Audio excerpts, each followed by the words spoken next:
ಕಟ್ಟಡ ಕಾರ್ಮಿಕರ ಮತ್ತು ಇತರ ನಿರ್ಮಾಣ ಕಾರ್ಮಿಕರ ಬೆವರಿನ ದುಡಿಮೆಗೆ ಸಿಗಬೇಕಾದ ಹಣದ ದುರುಪಯೋಗವಾಗುತ್ತಿದೆ ಎಂದು ಅಖಿಲ ಕರ್ನಾಟಕ ಕಟ್ಟಡ ಹಾಗೂ ಅಸಂಘಟಿತ ಕಾರ್ಮಿಕರ ಒಕ್ಕೂಟದ ಜಿಲ್ಲಾಧ್ಯಕ್ಷರಾದ ಕೆ ಸಂಜಯ್ ಕುಮಾರ್ ಅವರು ತಿಳಿಸಿದರು.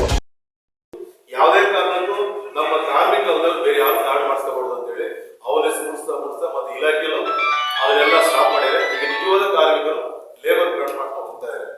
ನಾನು ಯಾಕೆ ಹೇಳ್ತೀನಿ ಅಂದ್ರೆ ಹಿಂದೆ ಇದೇ ಟೆಂಡರ್ ಕೊಟ್ಟು ಸಾವಿರಾರು ಕಾರ್ಡ್ ಮಾಡಿಸಿ ಬೋಗಸ್ ಕಾರ್ಡ್ ಆದ್ರು. ಈಗಲೂ ಅದೇ ರೀತಿನೇ ಒಂದು ಸಪರೇಟ್ ಏಜೆನ್ಸಿಯವರಿಗೆ ಟೆಂಡರ್ ಕೊಟ್ಟು ಕಾರ್ಡ್ಗಳು ಲ್ಯಾಪ್ಸ್ ಆಗ್ತಾ ಇದ್ದಾರೆ. ಯಾಕಂದ್ರೆ ಕಾರ್ಮಿಕ ಅಂದೂ ಸ್ಟಾರ್ಟ್ ಮಾಡ್ತಾ ಇದ್ದ ಅದನ್ನು ಸ್ಟಾಪ್ ಮಾಡಿ ಇಲಾಖೆಗೆ ಕೊಡಿ. ಅದಕ್ಕೊಂದು ಕಾರ್ಮಿಕ ಇಲಾಖೆ ಇದೆ. ಆ ಇಲಾಖೆಯಲ್ಲಿ ನಮ್ಮ ಕಾರ್ಡ್ ಮಾಡಿಸೋದ್ರಲ್ಲಿ ರಿವ್ಯೂ ಮಾಡೋದ್ರಲ್ಲಿ ಅವ್ರಿಗೆ ಕೊಡಿ. ಮತ್ತೆ ನಮ್ಮಲ್ಲಿ ಸಿಬ್ಬಂದಿ ಕೊಡ್ತೇವೆ. ಇಡೀ ನಮ್ಮ ಸಾಗರದಲ್ಲಿ ಏನಾಗಿದ್ರೆ ಇಡೀ ಸಾಗರ ಸ್ವರ್ಪ ಹೊಸದಾಗ 3 ಕ್ಷೇತ್ರಕ್ಕೂ ಒಬ್ಬರೇ ಇರಿಸಬೇಕು.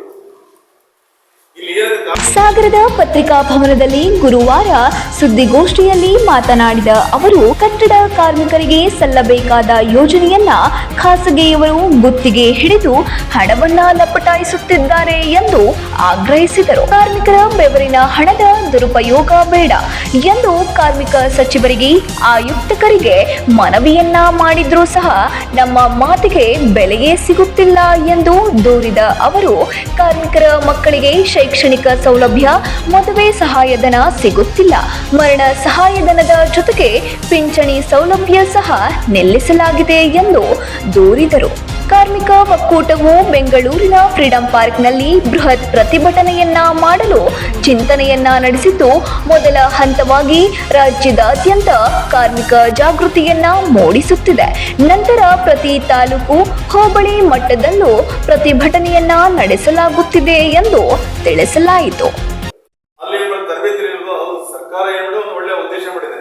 ನಮ್ಮ ಕಾರ್ಮಿಕರು ಒಳ್ಳೆ ಹೊಸ ಟೆಕ್ನಿಕ್ ಮಾಡಲಿ, ಒಳ್ಳೆ ಐಡಿಯಾ ಕೊಡಬೇಕು ಅಂತ ತರಬೇತಿ ಕೊಟ್ಟಿದೆ. ಆ ತರಬೇತಿ ಏನ್ ಮಾಡಿದ್ರೆ ಕೆಲವರು ಈ ಟೆಂಡರ್ ತಗೊಂಡವರು ಅರ್ಧ ಗಂಟೆ ಕೂರ್ಸಲ್ಲ, ಅವ್ರು ಸೈನ್ ಮಾಡ್ಕೊಂಡು ಕಳಿಸೋದಷ್ಟೇ.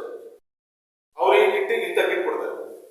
ಅದರಲ್ಲಿ ಮೇಷನು, ಕಾರ್ಪೆಂಟ್ರು, ಎಲೆಕ್ಟ್ರಿಷಿಯನ್, ಬಾರ್ಬೆಂಟ್ರು ಪ್ರತಿಯೊಬ್ಬರಿಗೂ ಒಂದು ಸಬ್ಸಿಡಿ ಅವ್ರು ಸರ್ಟಿಫಿಕೇಟ್ ಕೊಟ್ಟಾಗ ಅವ್ರು ಏನೋ ವ್ಯವಹಾರ ಮಾಡ್ಬೋದು. ಇವ್ರೇನ್ ಮಾಡಿದ್ರೆ ಎಲ್ಲರಿಗೂ ಒಂದೇ ಸಲ ಸರ್ಟಿಫಿಕೇಟ್, ಎಲ್ಲರೂ ಮೇಷನೇ. ಈಗ ಕಾರ್ಪೆಂಟರ್ ಕೆಲಸ ಮಾಡೋದೇ ಬಡ್ಡಿ ಕೆಲಸ ಗೊತ್ತಿದೆಯಾ? ಎಲೆಕ್ಟ್ರಿಷಿಯನ್ ಅವರು ಮೇಷನ್ ಕೊಟ್ಬಿಟ್ರೆ ಅವನು ಬಡ್ಡಿ ಕೆಲಸ ಕೊಡ್ತಾರ. ಈ ಉದ್ದೇಶಕ್ಕೋಸ್ಕರ ನಮ್ಮಲ್ಲಿ ಸಾಕಷ್ಟು ಇದೆಲ್ಲ ಪೋಲಾಗ್ತಿದೆ. ಇದನ್ನ ಯಾವುದೂ ಬೇಡ. ನಮ್ಮ ಕಾರ್ಮಿಕರ ಮಕ್ಕಳಿಗೆ ಈಗ ಕರೆಕ್ಟ್ 3 ವರ್ಷ ಸ್ಕಾಲರ್ಶಿಪ್ ಕೊಡ್ತಾ ಇಲ್ಲ.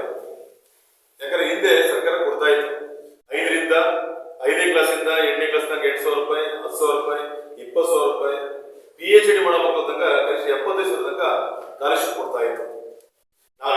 ಸುದ್ದಿಗೋಷ್ಠಿಯಲ್ಲಿ ಪ್ರಭು ಮೇಸ್ತ್ರಿ, ಮಂಜುನಾಥ್, ರಮೇಶ್, H. ಲಕ್ಷ್ಮಣ್, ಸುರೇಶ್ ಮೇಸ್ತ್ರಿ, ನವೀನ್ ಶೆಟ್ಟಿ, ಸುಬ್ರಹ್ಮಣ್ಯ, ಅಮೀರ್ ಭಾಷಾ, ಬಸವರಾಜ್, ಶಿವಕುಮಾರ್, ದಿನೇಶ್, ರೋಹಿತ್ ಮತ್ತು ಇತರರು ಹಾಜರಿದ್ದರು. ರವಿ 9 ಲೈವ್ ನ್ಯೂಸ್ ಸಾಗರ.